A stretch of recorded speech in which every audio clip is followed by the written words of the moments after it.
하나님 말씀을 제가 받들어 읽겠습니다. 아버지가 이르되 예 너는 항상 나와 함께 있으니 내 것이 다 내 것이로되 이 내 동생은 죽었다가 살아났으며 내가 잃었다가 얻었기로 우리가 즐거워하고 기뻐하는 것이 마땅하다 하니라. 아멘. 가지마을에서 가지가 태어났습니다. 그런데 가지의 고유한 빛깔은 보라색이 아니라 시푸르댕댕한 빛깔을 띠고 태어났습니다. 동네 나가 노는데 아이들이 약 올립니다. 야, 네가 뭔 가지냐? 너는 가지가 아니라 오이라고 해야 맞다. 너는 오이다, 오이다 하고 막 약 올렸어요. 그래서 이 가지가 충격을 받고 집에 돌아와서 아버지에게 물었어요. 아버지, 나 가지 맞아요? 나 가지 맞아요?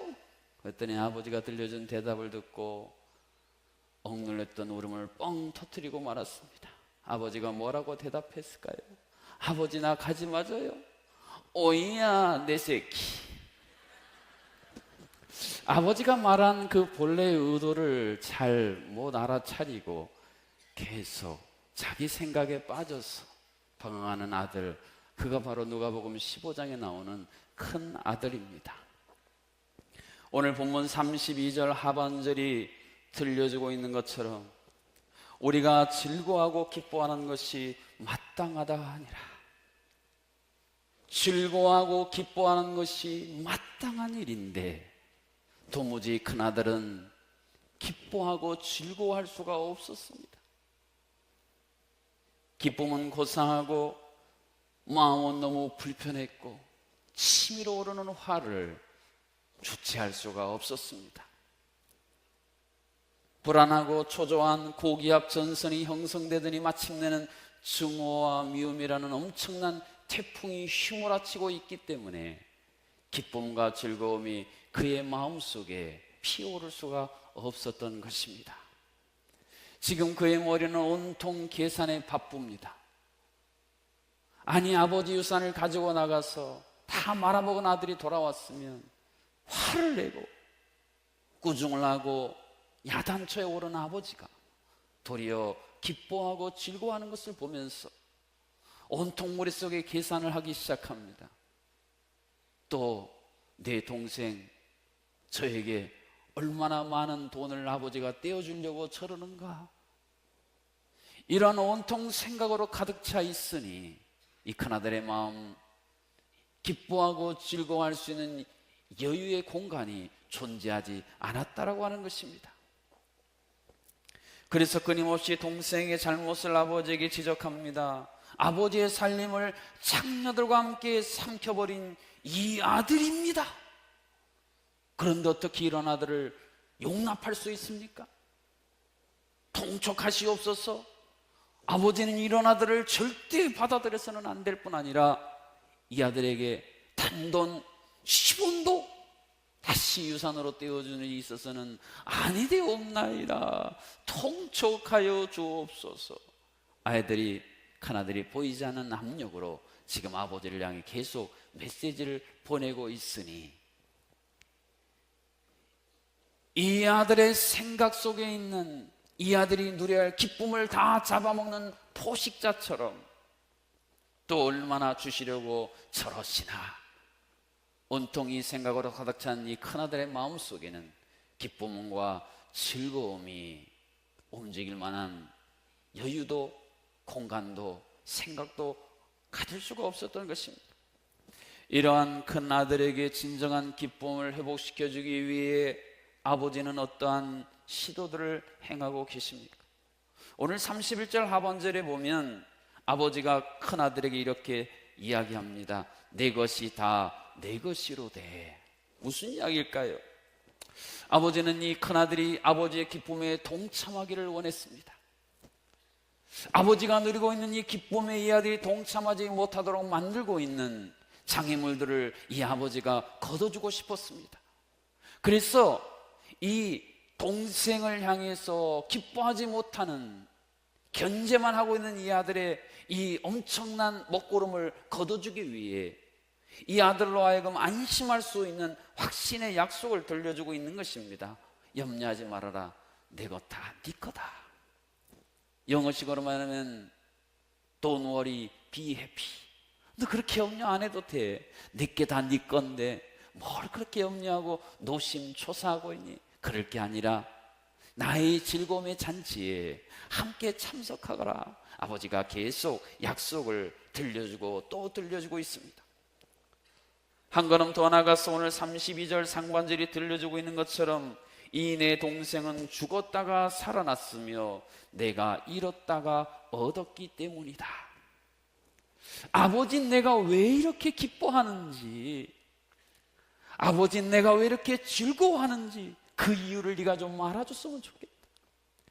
네가 이 내 마음에 깊이 감춰 있는 이유를 모르니까 즐거워할 때 내가 즐거워하지 못하고 기뻐해야 될 때 네가 기뻐하지 못하고 있는 게 나는 더 안타깝다 하면서 그 중요한 기쁨의 근원인 이유를 조곤조곤 아들에게 설명하며 알려주고 계신 것입니다. 그렇습니다. 아버지는 이 아들이 단순히 돈을 지키는 지킴이로서 인생을 마감하기를 원치 아니했습니다. 그가 소유하고 있는 밭을 유지하는 일에 지킴이로서 인생을 온통 쏟아붓기를 원하지 않았습니다. 그 가치관을 이제는 좀 벗어나서 아버지의 것들을 누릴 수 있는 아들, 그런 아들이 되기를 아버지는 너무너무 간절히 원하셨다는 것입니다.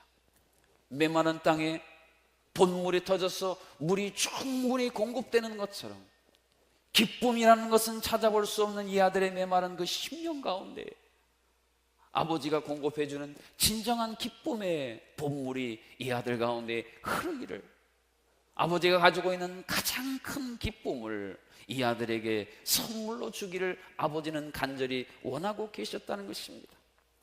하나님은 우리를 하나님의 형상대로 만드셨습니다.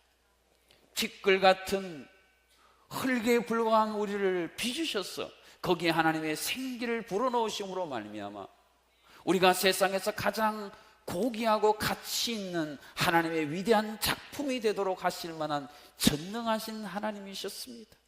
그것뿐입니까?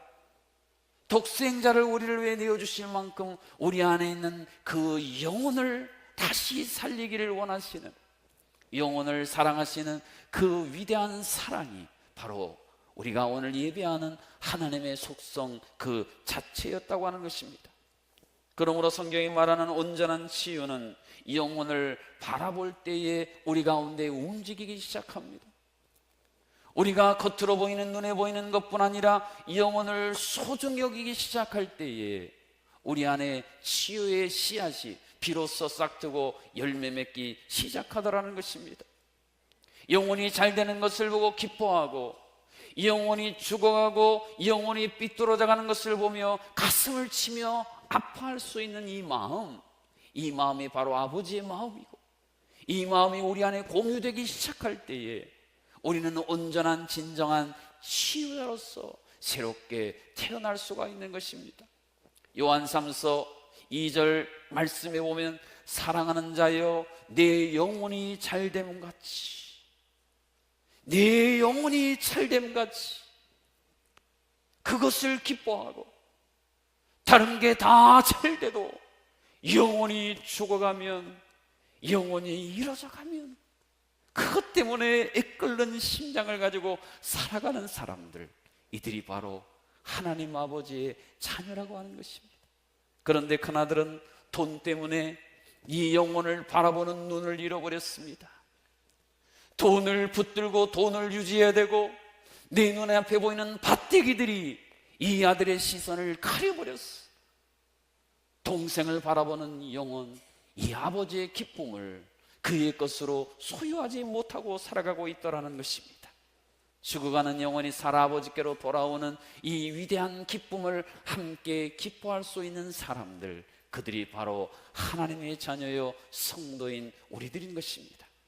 만일에 큰아들이 이 아버지의 마음을 깨달았다면, 이 아버지의 마음을 이해했다면, 동생이 돌아온 이 사건에 대해서 그는 기쁨과 즐거움으로 평가했을 텐데, 아버지가 기뻐했던 것처럼 죽은 자가 다시 살아났을 때의 그 기쁨, 중환자실에서 오늘 내라는 시한부 인생이 그 모든 병을 뚫고 다시 일어났을 때 기뻐하는 가족의 기쁨, 이러한 기쁨을 소유했을 텐데 말입니다. 자신이 이때까지 갇혀 있었던 잘못된 가치들, 내가 가지고 있었던, 내가 그렇게 옳다고 고수했던 이 가치들이 결국에는 하늘 아버지가 내게 주신 이 기쁨을 꽁꽁 묶어두었던, 그 기쁨이 살아 움직이지 못하도록 가두어버렸던 감옥 같은 그 무서운 존재였다는 사실을 깨닫고, 이제야 내가 진짜 사는 것처럼 사는구나, 내가 이제야 정말 인간다운 삶을 사는구나, 내가 이제야 정말 하나님의 형상대로 지음받은 하나님의 거룩한 영광스러운 작품으로서 내가 살아가는구나, 이렇게 감격하며 살았을 텐데 말입니다.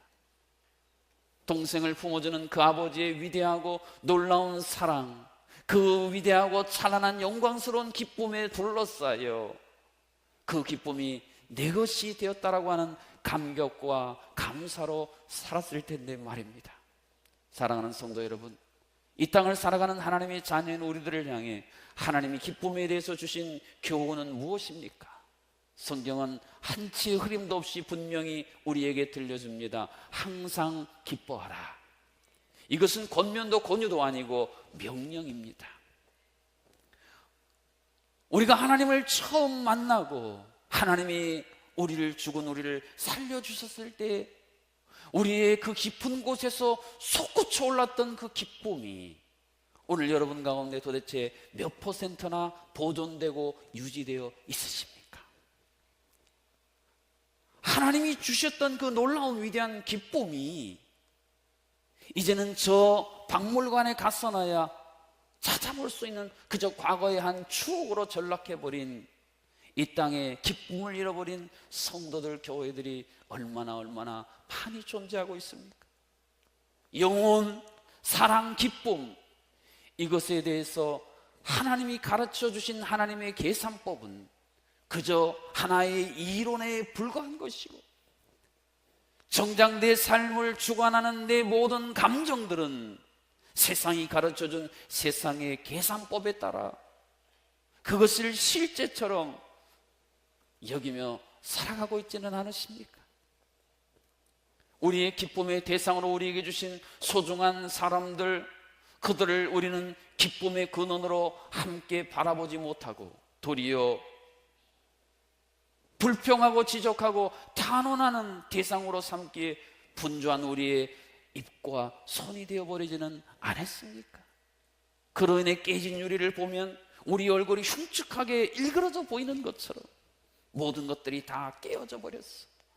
하나님 주신 기쁨과 행복은 찾아볼 수 없는 기쁨 상실증, 기쁨 결핍증에 걸려서 살아가는 줄도 모르고 살아가는 오늘 우리들을 향해 하나님은 동일하게 잃어버린 기쁨을 다시 찾으라 말씀하십니다.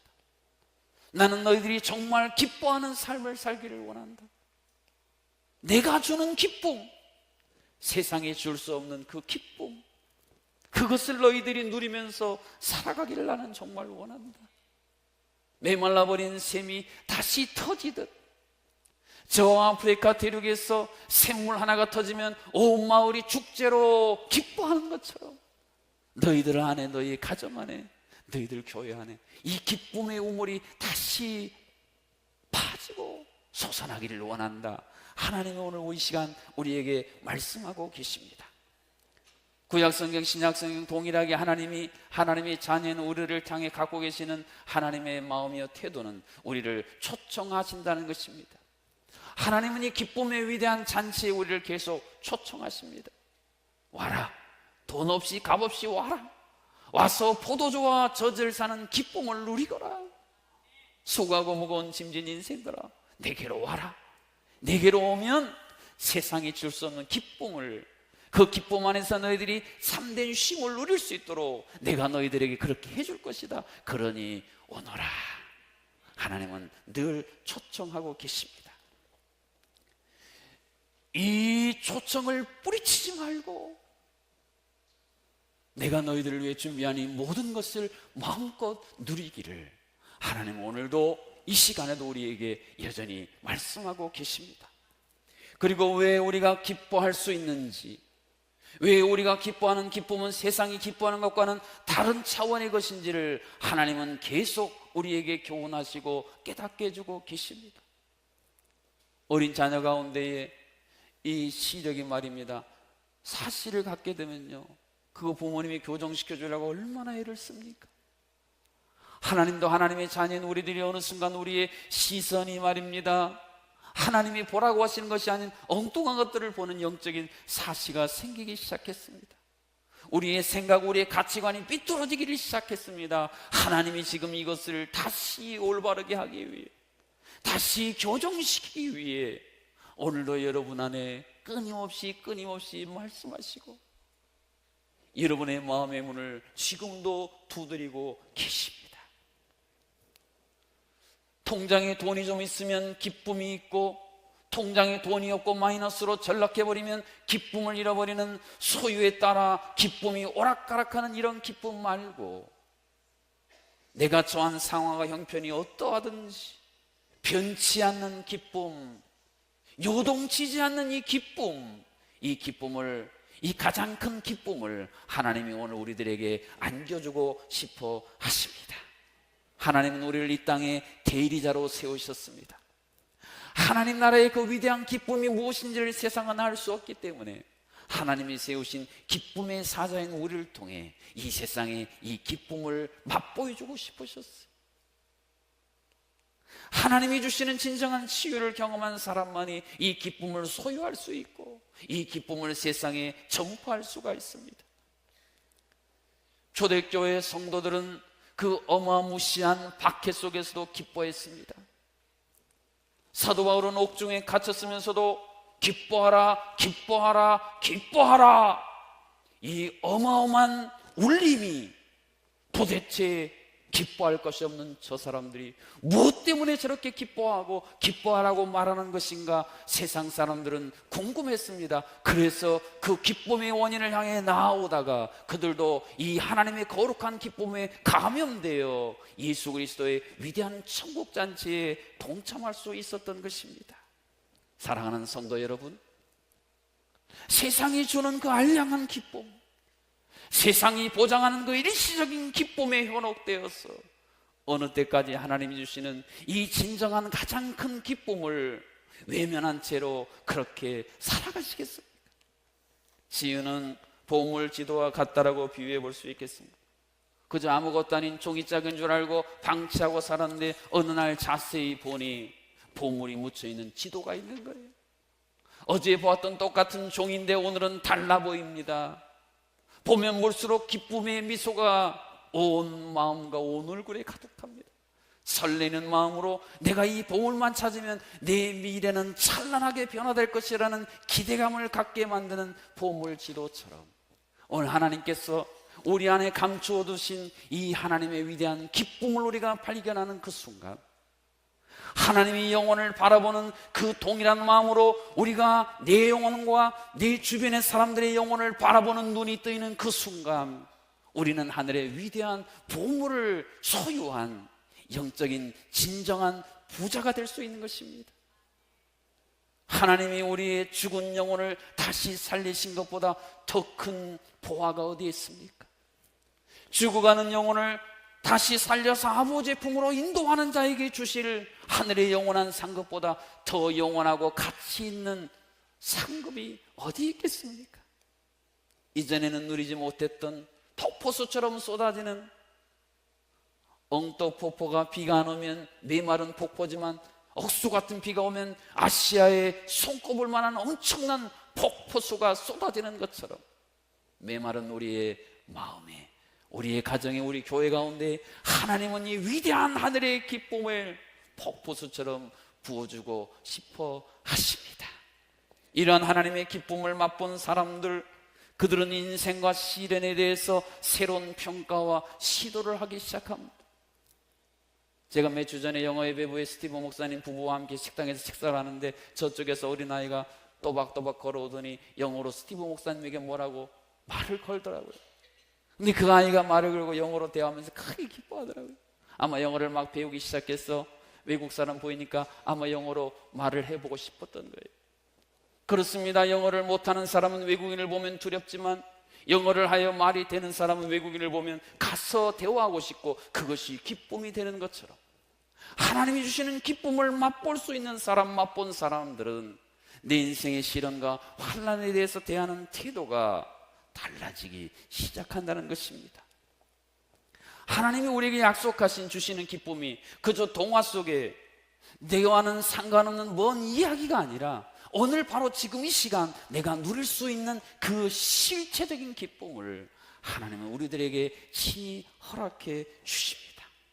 어머니 품 안에서 잠든 아기처럼, 아버지 품 안에서 기뻐 춤추며 뛰어노는 아이처럼, 어린아이와 같지 않으면 하나님 나라를 볼 수 없다는 예수님의 말씀처럼 진정한 어린아이 같은 꾸밈없는 그 근본적인 기쁨을 하나님은, 하나님의 자녀인 우리들에게 오늘 부어주고 계십니다.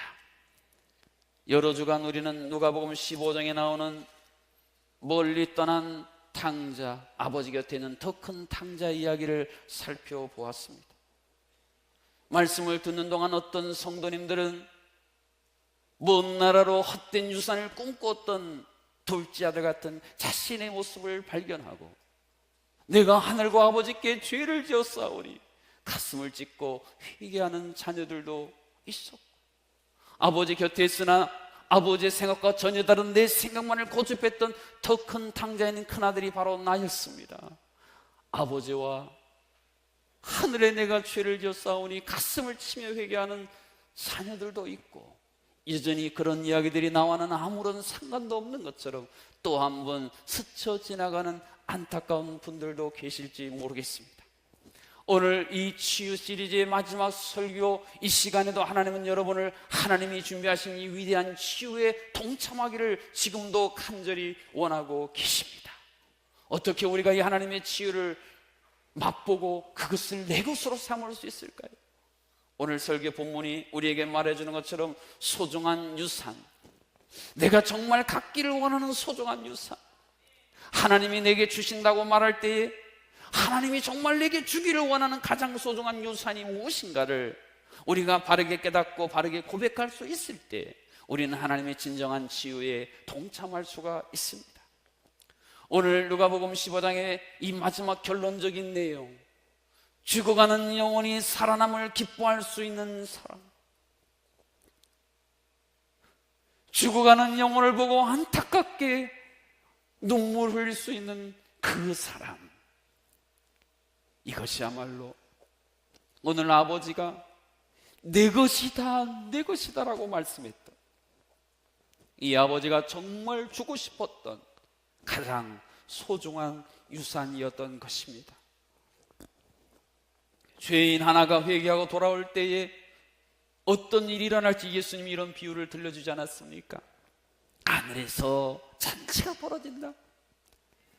바리새인 서기관은 도무지 이해할 수 없었습니다. 죄인 하나가 돌아오면 저 구석에서 반성하고 묵묵히 살아야지, 무슨 송아지를 잡고 무슨 하늘의 잔치까지 벌어지나 도무지 이해할 수 없었습니다. 그러나 세리와 창녀들과 죄인들은 예수님의 그 말씀이 바로 자기들의 이야기인 걸 알았습니다.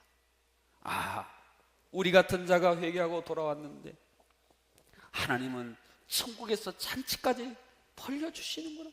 그게 감사했습니다. 그게 감격했습니다. 그래서 그들은 눈물을 흘리며 남은 모든 삶을 삭개오가 변화된 것처럼 변화된 삶으로 하나님의 나라와 의를 향하여 나아갈 수가 있었던 것입니다. 사랑하는 성도 여러분, 내 영혼이 살아 일어나는 것이 영적 부흥이다. 2부에 기도했던 장로님의 아름다운 기도의 고백이 마음에 다가왔습니다. 죽은 내 영혼이 살아 일어나지 않는다면 어떻게 영적 부흥이 일어나겠습니까? 무덤에 살아가는 것처럼 죽어있는 우리의 가정이 다시 영들이 살아 일어나지 않는다면 어떻게 우리 가정이 영적 부흥의 위대한 재건을 이루겠습니까? 죽어있는 영혼들을 다시 살리고자 하는 이 아버지의 마음, 이 아버지의 기쁨을 바라보지 못하고 누리지 못하는 교회가 어떻게 영적 부흥을 일으킬 수가 있겠습니까?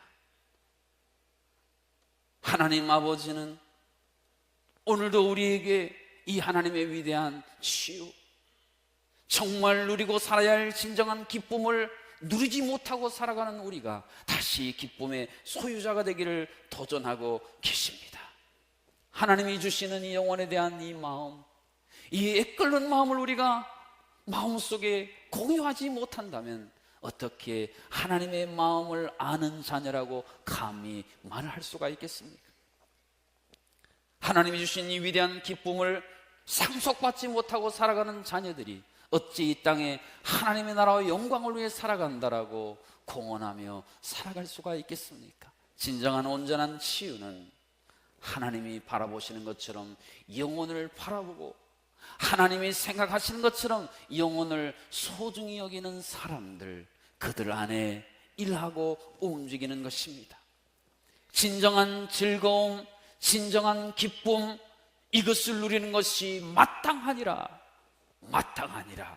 마땅한 것조차 이루지 못하고 살아가는 우리의 삶을 이제는 청산하고 하나님 아버지의 그 마음, 그 생각이 오늘 우리의 마음 생각이 됨으로 말미암아 잃어버린 기쁨도 찾고 하나님 주시는 진정한 하늘의 위대한 그 행복과 기쁨이 오늘 이 땅에서도 동일하게 이루어지는 그러한 은혜가 우리 모두에게 있어지기를 주님의 이름으로 축복합니다.